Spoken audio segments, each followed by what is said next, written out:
Good evening and welcome everyone to the Ravenswood City School District Governing Board meeting of December 9th, 2021. I will open the meeting at 6:33 p.m. and I will take roll call. Vice President Shabomaheen? Here. Trustee Alexander? Here. Trustee Bloom? Here. And I myself am present. Trustee Polito will be running late. Quorum is present, and now we will move on to item number 2, which is the approval of the agenda, and I see that we have a note. Good evening, trustees. I have a clerical correction to the financial impact amount for item 6N. It is currently $58,857.80, and the correct amount is $59,997. $9,997.80. So the difference is about $1,000. The attachment is correct. It was just a note in the financial impact in the description. We apologize, it's about $1,000. Noted. Do we have any other comments on the agenda? As I see none, I will entertain a motion.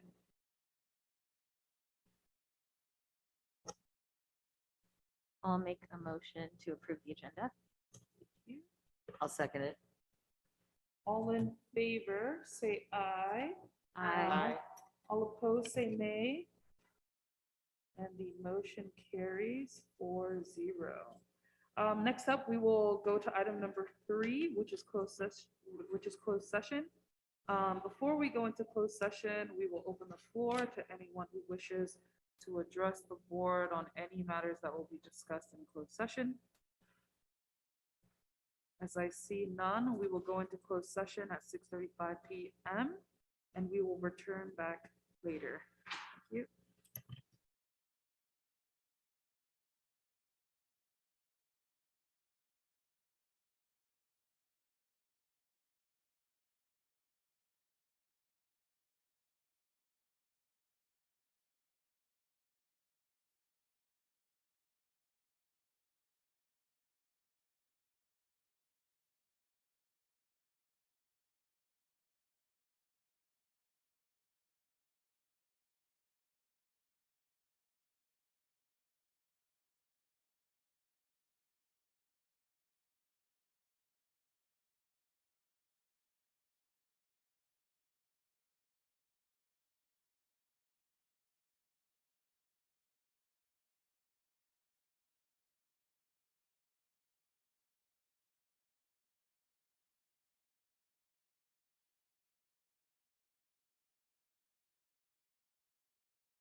We will resume open session at 8:26 PM. I will begin by giving feedback on the items discussed during closed session. For item number A1, there was discussion and direction. For item B, there was discussion and direction. For item number C, there was discussion and direction. There was no action taken during closed session. Now we'll be moving on to item number 4. Oh, item number 5, which is from the floor. So if we have any community members or individuals who wish to address the board on any matters that are not agendized, this is your time.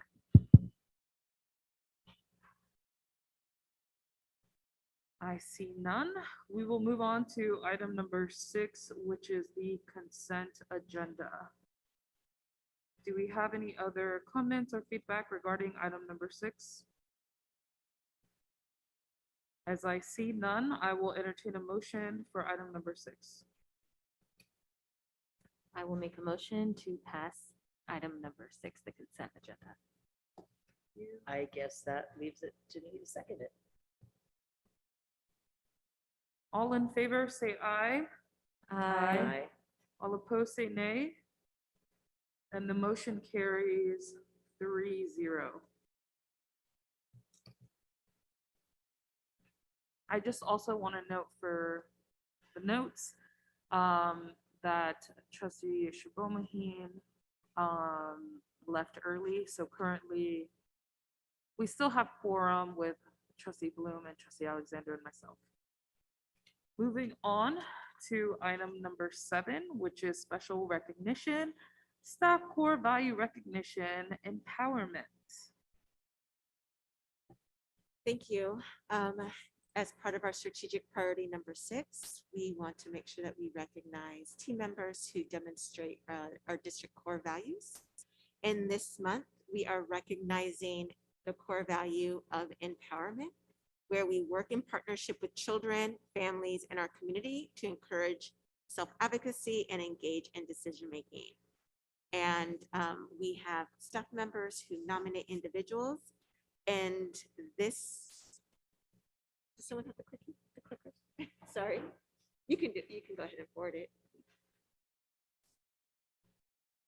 For this month for empowerment, we are recognizing Jordan Mitchell, who is our band orchestra teacher at Cesar Chavez Ravenswood Middle School.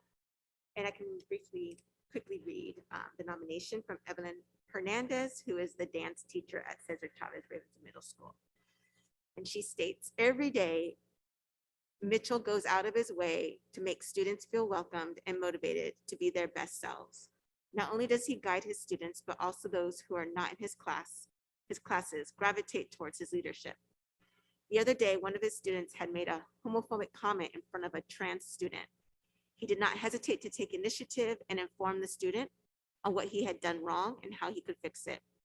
Moments like these empower our students who find themselves sometimes feeling alone and judged by our peers. I'm sure that student was very grateful to have a teacher take their side and advocate for them. Harsh comments like those can have a great impact of insecurities and can lead to our students not being at their best mental learning state. Small gestures like these make a huge difference within our campus. Mitchell continues to validate the voices of students and staff included.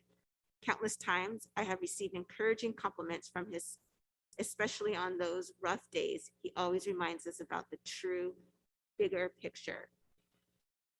Our hard work has all, I'm sorry, let me read that over again. Countless times I have received encouraging compliments from him, especially on those rough days. He always reminds us about the true bigger picture our hard work has on all our students' lives. So that's Jordan Mitchell.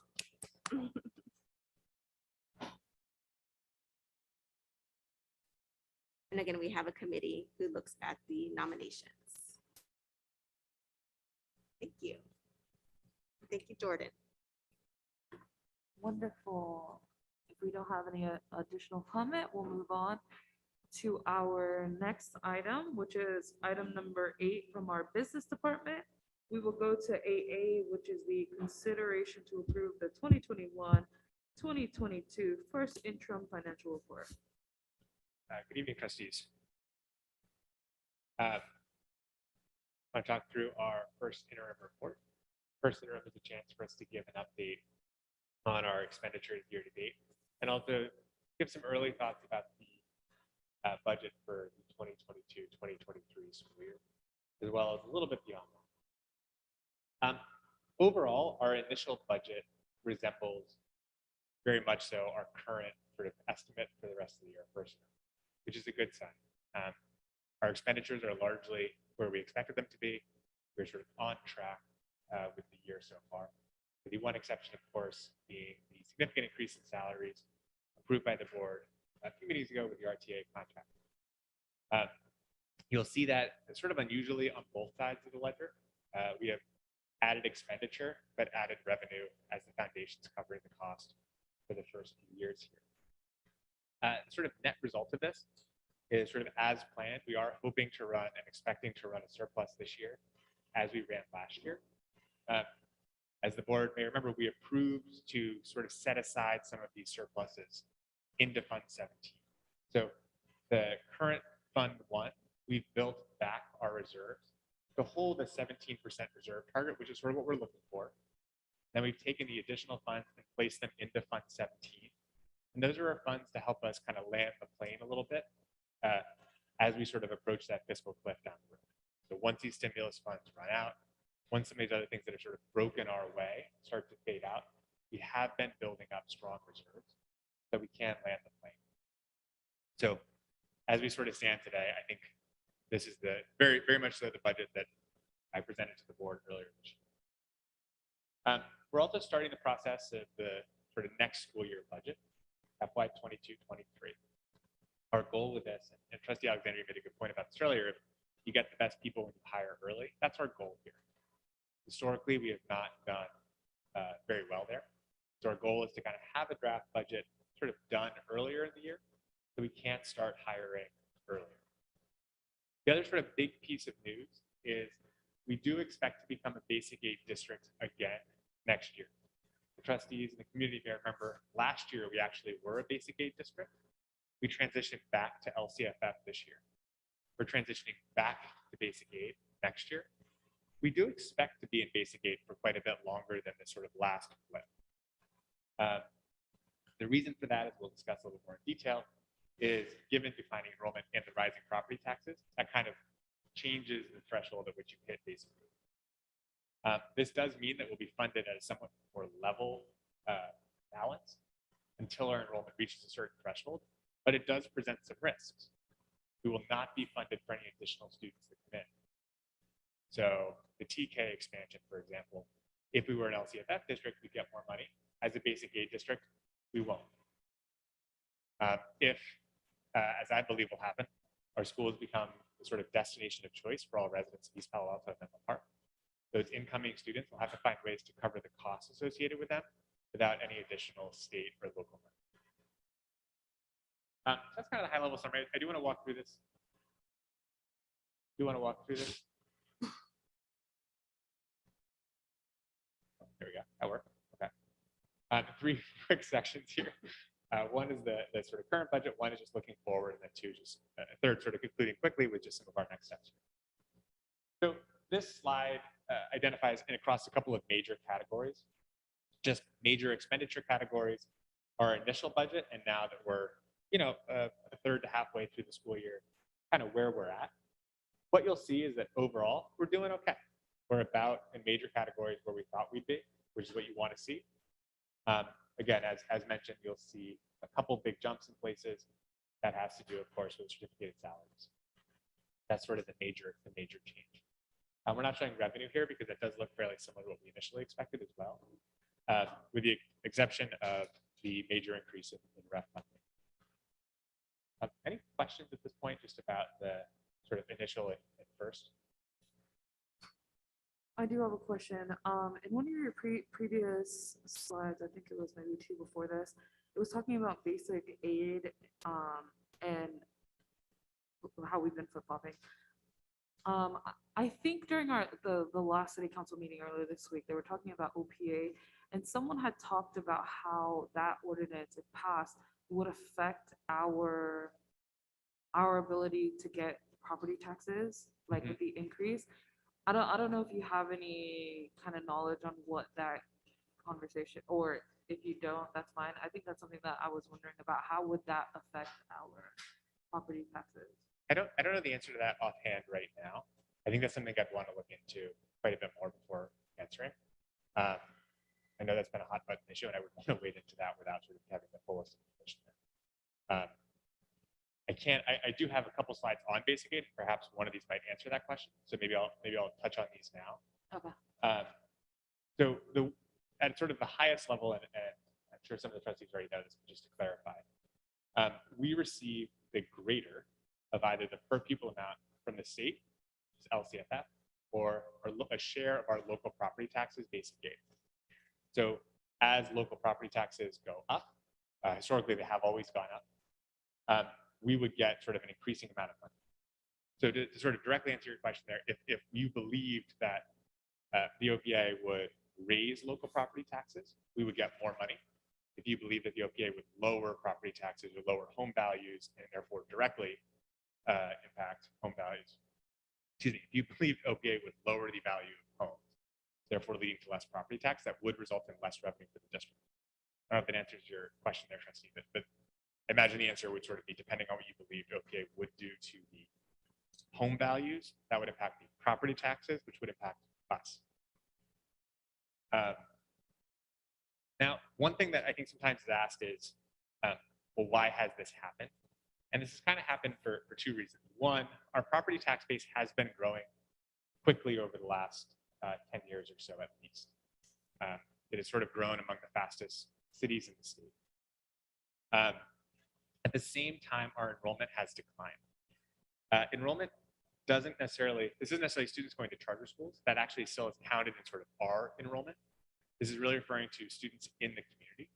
And so to be honest, when students have gone to the primary school, that's sort of equivalent of them leaving the community. So that's actually part of why our basic aid enrollment has gone down. It's actually the growth of the primary school. This has automatically triggered a shift into basic aid. Sometimes we're asked, what if you chose to be LCFF for basic aid? That's actually not how this works. We just get the higher of the amounts automatically. So we don't have much say in the matter. We now get a little bit more money from the basic aid calculations. So we expect to flip into that going forward. A couple of just implications from this. One is after years of enrollment-related revenue decline, we've kind of hit the funding floor. That means that our revenue is not necessarily going to go down a lot unless property tax revenue goes down. That's kind of the good news. The other good news is because we get the higher of basic aid or LCFF, we've been historically planning on LCFF. So switching over to basic aid does mean that we'll be getting more than we had expected historically. Third, this is kind of those are the sort of two bullet points of good news on the revenue side. But the sort of bad news here is that taking on more students means that we have higher costs, but we don't get additional funding with those students. Now, sometimes that's okay. If you have a class of maybe 23 students and you add one more, we don't necessarily need to add a new teacher or new costs associated with that. But if we were to add, say, 70 new students, it would be difficult for us to fit those into existing classes. We would need to hire new teachers, add new investments, new surround care. And that, for the most part, wouldn't come with any new funding.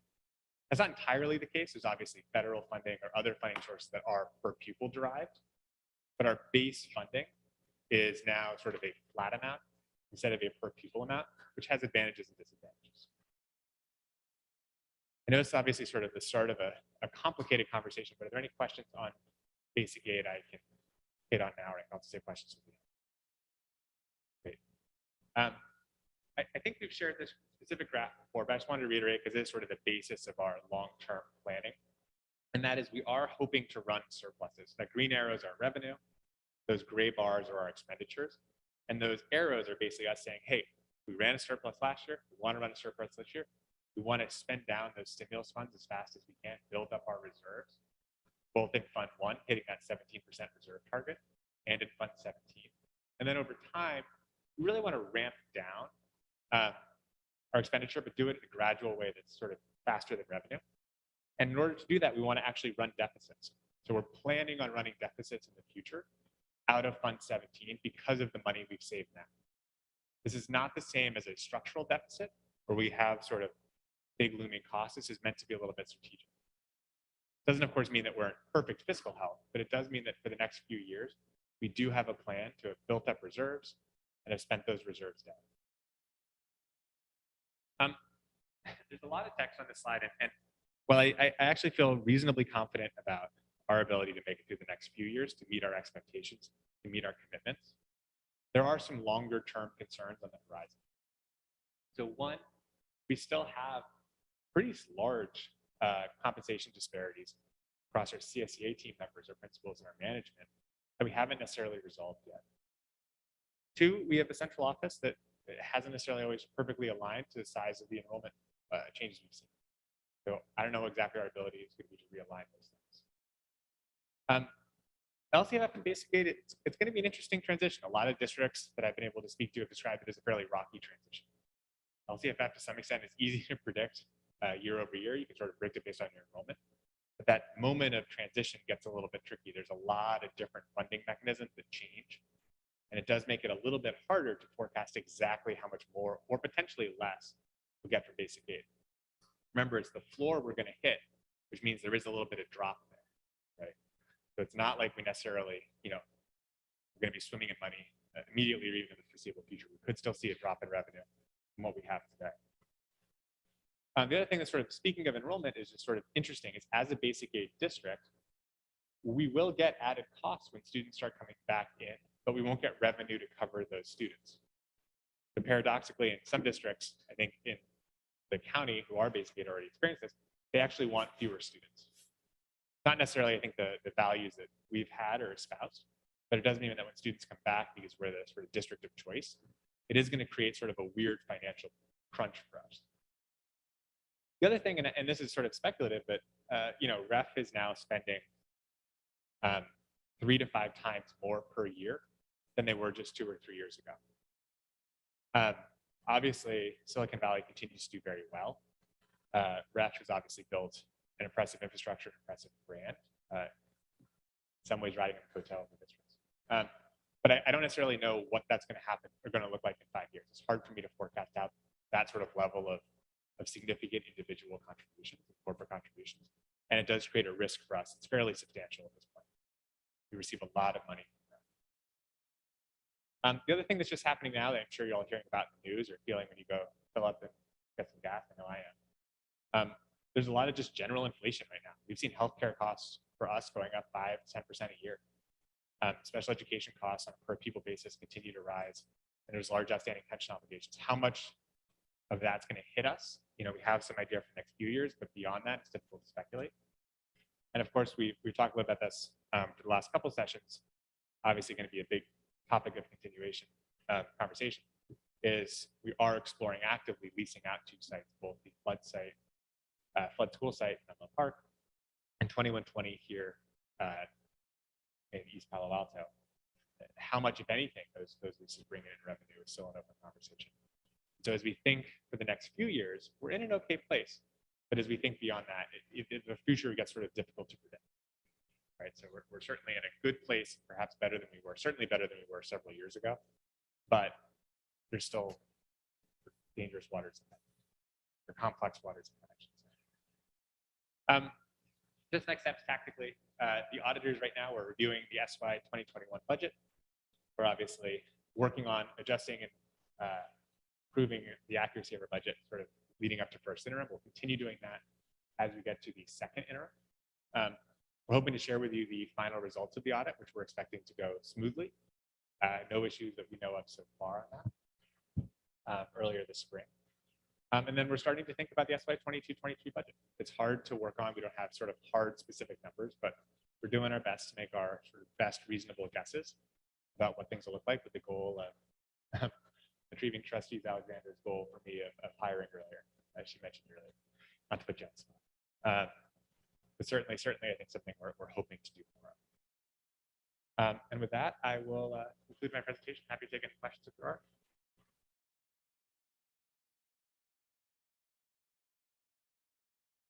questions from the board?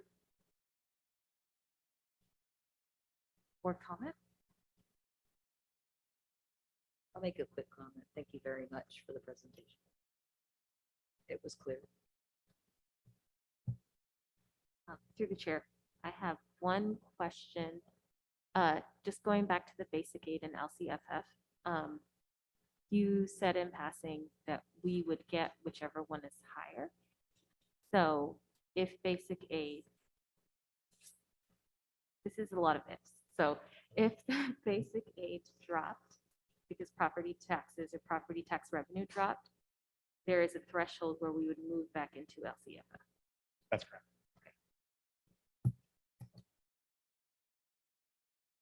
Through the chair, there's also a scenario where if enrollment went up significantly or per pupil amount funded through the state went up very quickly, we could flip back to LCFF.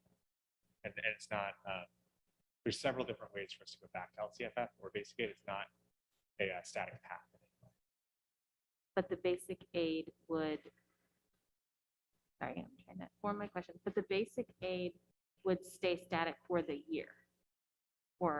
And then in the next year, like our status would stay the same for one whole year. And then if more students came on, that's not static, right? That's like dynamic because more students can come in, more students can go, whatever that is. But then at the end of that year, depending on whatever number we are, when it comes to students and number the tax revenue is, that's where we are deciding if we're going back into LCFF or basic aid. That's mostly right. That's sort of the right idea and right spirit. There's a couple of points during the year where they sort of pull up and tell you at various periods throughout the year where you're sort of certified as basic aid or LCFF. Okay. But the sentiment's the right sentiment. That Okay. makes sense. And so I just want to make clear, sorry to beat this over everyone's head, that I just want to make clear that at certain points, we will make sure that whatever funding we are getting from the state, whether it's basic aid or LCFF, we're going to be getting the higher number. Yes. Okay. And it's an automatic calculation. It's not, we can't screw that one up. They automatically sort of write you a check for, they always do the calculation for all districts, both numbers, and then they give you whichever is higher. Right. And I can just give some reasoning about why I am asking this. It's because as a resident of East Palo Alto, I was also listening to the meeting that President Latu referenced in the beginning. And I just want to be clear to the community that the school district is going to be doing what is best for each student in the school district, and that this funding does impact us, but the school district is going to be getting the right funding for each of our students, no matter what is happening on the OPA side. Thank you. Just to note that we have no opinion on any ordinance that is put up to the public. None at all. Just want to ask clarifying questions for clarity for our community. We have no stance. Yes, correct. And the reason I am asking these specific questions is because there was a comment, as you said, President Latu, that was made that sounded like a very definitive, this is what the school district, this is what will happen to the school district. And I think that as the board of the school district, I want to make the statement of, this is what is happening to the school district. And this is the information that we have, that we're going with, and that is what, that's what I wanted to just make a distinction so that everybody is also clear, like the information that's here at this meeting is what is going on for the school district. So thank you very much for your presentation and all of the numbers and details. Thanks. Thank you. And that's a great point that Trustee Bloom highlighted. This board did not vote on any communication, nor did they highlight to anyone to communicate on our behalf that conversation ever happened. And so we just wanted to make sure that we highlighted that during this meeting so that there's not a communication that we have highlighted that this is going to be a direct effect to us. We are not bipartisan. Yeah. Thank you, Will, for your report. Thorough numbers. We love numbers. And with that, I believe this is in the action items. So I will entertain a motion for item 8A. I'll make a motion that we approve item 8A. I will second. All in favor, say aye. Aye. All opposed, say nay. And the motion carries 3-0. We will now move on to item 8B, which is the update on 2021-20 Euclid and flood school site leases. Thank you, trustees. This is intended largely as an update to the community, but also to the board. As many people know, we put out a request for proposals. Excuse me, I should start before that actually. In the summer of last year, or this year, the board approved the district to partner with JLL, a leading commercial brokerage firm, to explore the leases of 2120 Euclid and the flood park site. Over that time, since then, the board and the district have been working together to find possible partners for the site, which culminated in many ways in a public procurement process called an RFP, or request for proposals, that went out a couple of months ago. The district received significant interest for both sites, both the 2120 Euclid site and the flood park site. Since the time we received the proposals, we have been reviewing these documents. It is a significant amount of work on behalf of the staff to review all of these proposals, all the information contained in them, and ask clarifying questions. The district is obviously wants to do what's best for the school district and the community. We view those as sort of one and the same. And so our goal with these leases is really to understand the implications of these proposals in great detail, both on our bottom line and for the community. We have worked closely to review proposals, present sort of various trade-offs, and are continuing to explore negotiating with individual parties. At this time, we're not presenting sort of the specific details of the proposals in order to protect the public interest. We sort of view ourselves in active negotiations. We want to make as much information available as possible, while also making sure that we don't lose leverage on behalf of the community. So we are sort of trying to balance, I think, a fairly tricky problem here of being as transparent as we possibly can, while also making sure we get the best possible deal for our community and our district. We are hoping to provide updates as soon as we possibly can and make as much of this public as we can, as well as doing our best to remind the community that this is a process we've been working on for multiple years, but it's often been happening in school board meetings, not necessarily out in the public. So we want to make sure that we're doing our best to make sure that everyone understands what we're talking about and is able to weigh in accordingly. I think it's something we can certainly work to do better on, and we plan on doing better on, but also wanted to make sure that tonight, for those community members who are watching, we're able to bring this up and discuss this. Do we have any comment from the board? Through the chair, I'll just say thank you for all of the work that has been going on behind the scenes. And I know that we all care very deeply about this community and these sites, and I'm looking forward to learning more or being able to share more and continue in the conversations to bring what is best for the community to these sites.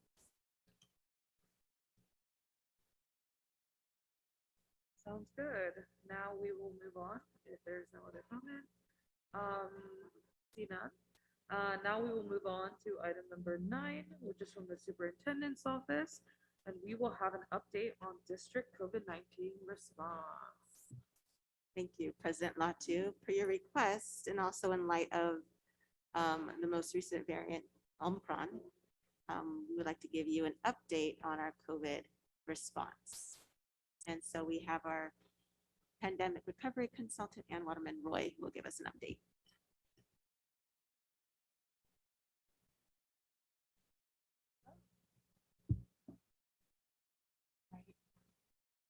So hello, everyone. Wanted to be able to give an update on everyone's favorite topic, COVID.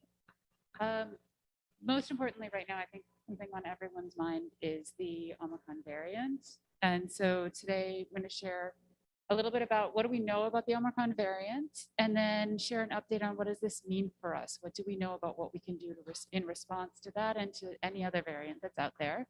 And where are we right now in our response? So as far as what we know about Omicron, It is in the United States.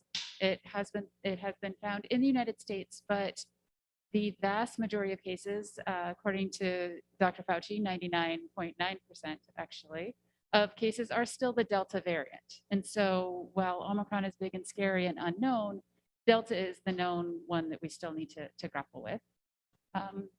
What we do know about Omicron, and this is from an update that the state and then the county has shared out about Omicron, is that it has some mutations. So it is a variant of interest and a variant of concern. And the reason that is because there are a number of mutations that might make reinfections likely, including among vaccinated. That means it could be more contagious, including potentially even among vaccinated folks. So that's concerning. They're still looking for the data to prove or confirm that. But the next question then is, okay, well, if it's more contagious, does it make people as sick? And so the data is also not clear yet on how sick it makes people. There has been some anecdotal evidence, though, that among the folks that have contracted the Omicron variant so far that were vaccinated, that the variant itself has been very mild, that the symptoms have not been significant. And so there's some hope that this variant is actually sort of an evolution of the virus that's similar to in the Spanish flu. It mutated and then ultimately ended up in a variant of the disease that was very contagious, but not as deadly. And so in some ways, some public health officials are saying this could be a good evolution, that it could be moving towards something that even if it's infectious, it might be milder. But I don't think anybody thinks that this variant or any variant of COVID is a particularly good thing. So what the State Department of Public Health has emphasized is the importance of vaccinations and boosters to prevent serious illness and deaths. And so it is still our best, vaccination is still our best defense against any variant of COVID. And even if there are breakthrough infections, it is the best defense against getting seriously sick if you do contract COVID. So vaccinations, booster shots, still highly encouraged. And they also mentioned the importance of testing to catch it quickly and then isolation if folks do contract it. So what does this mean for us? Let's see if I can. Yay. Okay, so what can we do? There's some basic things that are not going to be surprising if you look at this. Vaccinate, keep wearing our masks and following safety protocols, and get tested. Those are some of our best strategies for keeping ourselves safe. So vaccination, a couple stats about vaccination. Vaccination rates locally are actually reasonably high, which is exciting. We want to get to 100%. We are not there yet, but there is actually a reasonably good vaccination rate. So among EPA residents, according to the county in their latest update, among residents that are 16 plus, we are at 87% vaccination rate. When you look at our staff, we've shared updates before, where overall across all of our staff, it's about 95%, including both classified and certificated and management. And when we last were able to calculate the numbers about our middle school students who were age eligible, that were 12 or older at that time, we had 57% of them had gotten at least their first shot. Now that's dependent on, that's only the ones that have reported to us that they've gotten vaccinated. And so we definitely want to keep that number going up, but that's been since October. So we have a good vaccination rate to base ourselves on. And what we need right now is to get our little ones vaccinated. So 5 to 11-year-olds are now eligible. And the good news here is that there have been several clinics being run throughout East Palo Alto and Menlo Park over the last month. And a number of our kiddos are starting to get vaccinated, but we want more and we want to make it easier for families. And so the county, we've been working with the county to see if they would run clinics for us. And the good news is they are going to run COVID vaccination clinics specifically for our 5 to 11-year-old students. And they're going to hold them at every single one of our elementary schools next week. Monday will be Bellhaven, Tuesday, Castaño, and Wednesday, Los Robles. And those will be from 1 till 6 because school gets out early next week because of parent-teacher conferences. We'll be able to run them from 1 so parents can come, go to their parent-teacher conference, pick up their kid, let's go back, get vaccinated, get a sticker, maybe a toy, let's go home. And then the county is going to come back 4 weeks later, the second week of January, and they'll do them again at each of the sites. So we're excited about this. Please spread the word. Anyone watching on YouTube from home, please come on out. This is an easy way for kids to get vaccinated. Bellhaven is also having their toy fair and book fair that night. So if you're a Bellhaven student, you definitely want to stop by on Monday, get some of those best toys, and get a little safety in your arm. Castaño and Los Robles, those will be open. Those events will be open to our students, but also to other members of the community. If there are other children in other schools, be able to come in as well. It's a little bit hard to do that on Monday with the Bellhaven book and toy fair. Made it a little bit more complicated, but the other two will be open if other community members need 5 to 11-year-olds need their shot. So we're excited that the county is partnering with us to do that. So what else can we do? Masking. We are continuing to follow the state and county guidelines to keep our staff and students safe. Masking is an incredibly important part of that. It's really not that hard. It is annoying, but we all can do it, even our littlest ones. And as you may remember the Swiss cheese effect slide from an update earlier. Safety comes from layers and layers of strategies to keep us safer. No one is going to solve everything, but altogether it makes it very hard for the disease to get through. And then finally, testing. Keeping ourselves tested. Testing allows us to know quickly if folks are positive. Often, most of our cases that we're finding in our schools are asymptomatic. And so through regular weekly testing, we're doing almost 1,000 tests every week. We are able to quickly identify if students or staff are positive and let them know, test their siblings if they're also in our schools, and give them the chance to isolate so they can't spread within campus. And so this chart shows the number of COVID tests that we've administered by week since the beginning of school. A couple of drop points. The one that's really low in early October, that's because it was only a 3-day school week.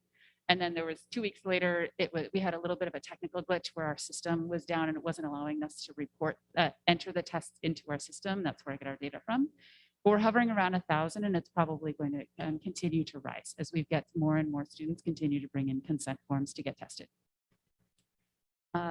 And then that overall is really helping us prevent spread, both catching positive cases through testing and then preventing the spread by having our safety measures in place and by increasingly getting not just our staff, but also our students vaccinated.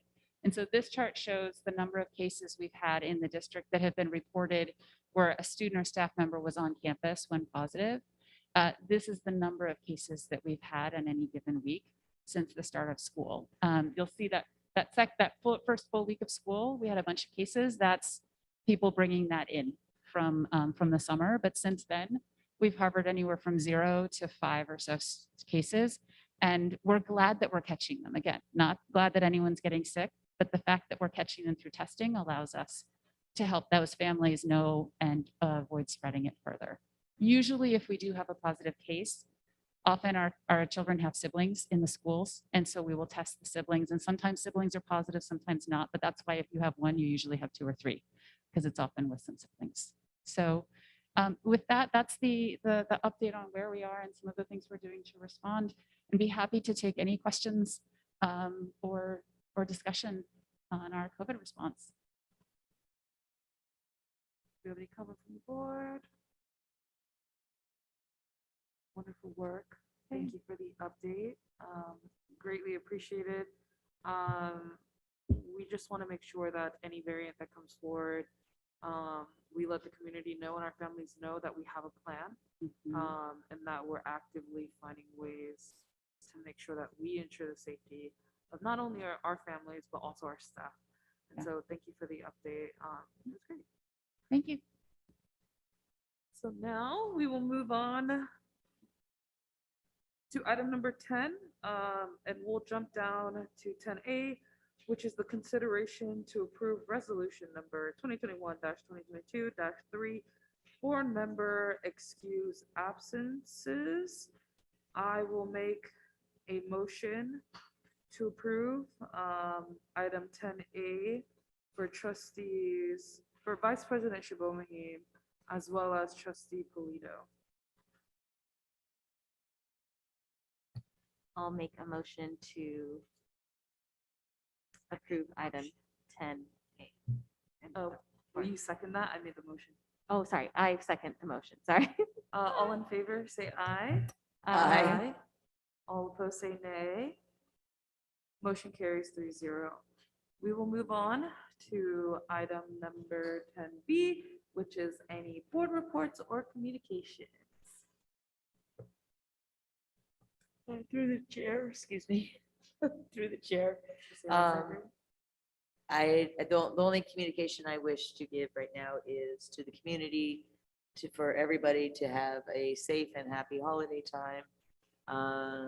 Enjoy your rest and vacation with your families, and come back in the new year ready for lots of fun educational experiences.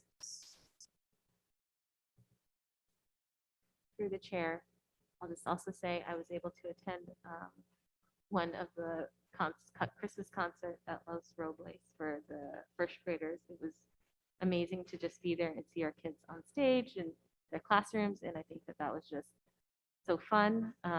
And so I'm looking forward to continuing to have a plan, as you mentioned before, for our school district so that we can get more parents together so that we can celebrate our kids and the things that they're learning and the things that they're doing. And I know there's lots of Christmas events coming up for all of our schools, and vaccination events coming up for our schools. So I hope that our families and our community will go to those toy and book fairs and get the things that they need even to have a good holiday and to experience that. So I'm happy that our school district is able to help families during this season, and I'm excited to be able to celebrate this season. Wonderful. I think I have a couple of announcements. If you haven't been by the city tree, it's right there on University. I believe the tree lighting ceremony already happened.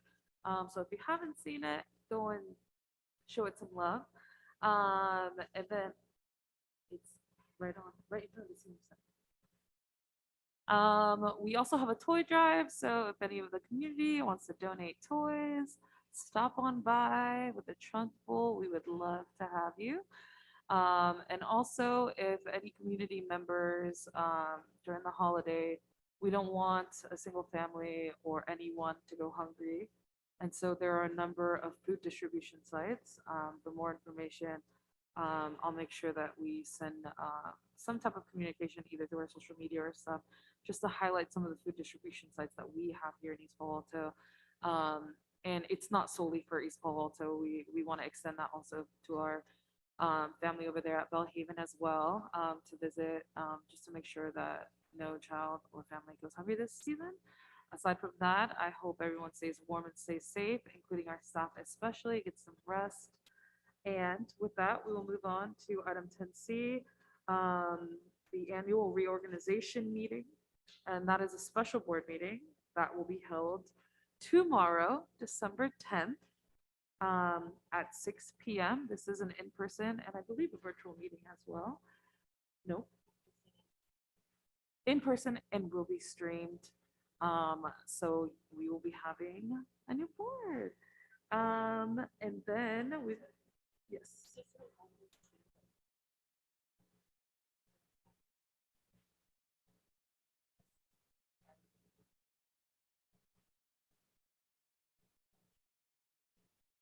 Yes. So yes, as our superintendent highlighted, we are waiving the 15-day notice. And then I will highlight that our next regular board meeting, item 10B, will be held January 20th, 2022 in the new year at 6:30 p.m. An open session will be at 7:15. And I will adjourn the Ravenswood City School District, the last board meeting of 2021, December 9th at 9:10 p.m. Have a great night, everybody.